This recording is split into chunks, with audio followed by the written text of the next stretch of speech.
Thérapie individuelle ou thérapie de couple? Voilà des questions qui reviennent assez régulièrement où les personnes sont un petit peu perdues face à ce choix.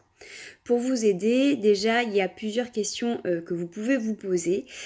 Tout d'abord, est-ce que le ou la partenaire a envie, a besoin de faire cette démarche avec vous? Est-ce que vous ressentez le besoin que il ou elle soit auprès de vous? Est-ce que vous avez besoin plutôt d'un espace de parole seul, en individuel, pour parler différemment, pour parler en tout cas plus librement, afin de faire le point et de vous harmoniser?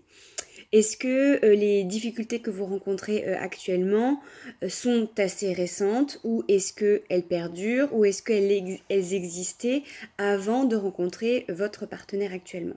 Voilà des questions que vous pouvez vous poser afin de, voilà, de dire est-ce que ça serait plutôt une démarche en couple, est-ce que ça serait d'abord une démarche en individuel, sachant que quand vous faites une démarche en individuel, le but c'est de s'axer uniquement sur vous pour que vous puissiez harmoniser les difficultés que vous rencontrez. Ce qui n'empêche pas de parler du couple, c'est-à-dire de réfléchir à des pratiques de couple afin que vous puissiez avancer individuellement, mais aussi au sein de votre relation amoureuse.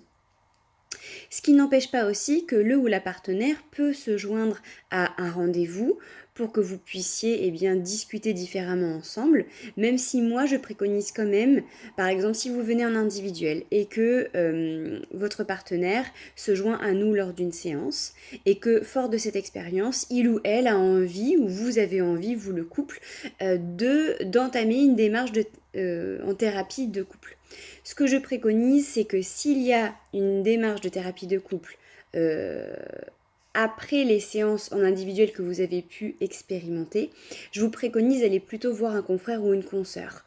Parce que il faut que moi je puisse être la plus neutre possible quand je rencontre un couple, et surtout pour pas que ça vous porte préjudice. C'est-à-dire, ça peut, au niveau d'un couple, dire bah, de toute façon toi Amélie, tu l'as vue, je sais pas, 3-4 fois avant moi, donc forcément elle est de ton côté. Même si ce n'est pas le cas, la personne peut prendre cette argumentation-là pour dire qu'il ou elle n'est pas d'accord avec ce qui est verbalisé. Donc pour pas que ça vous fasse défaut, il vaut mieux si vous faites une thérapie en individuel qu'il y ait des séances de thérapie de couple par la suite s'il y a besoin avec quelqu'un d'autre. Alors que si vous faites une démarche de thérapie en couple, pour le coup, il y aura une séance de thérapie individuelle pour chacun, mais le but n'est pas du tout le même. C'est-à-dire que ces séances-là seront faites pour que vous puissiez m'exposer un petit peu comment vous avez évolué, comment vous avez cheminé depuis que vous êtes né jusqu'à aujourd'hui. On parlera des lignées maternelles, des lignées paternelles, de vous et du couple. Mais le but de ces séances, c'est que moi je puisse comprendre comment vous avez évolué pour que je comprenne différemment les résonances qu'il peut y avoir au sein du couple. Ce n'est pas du tout la même dynamique que des séances purement individuelles.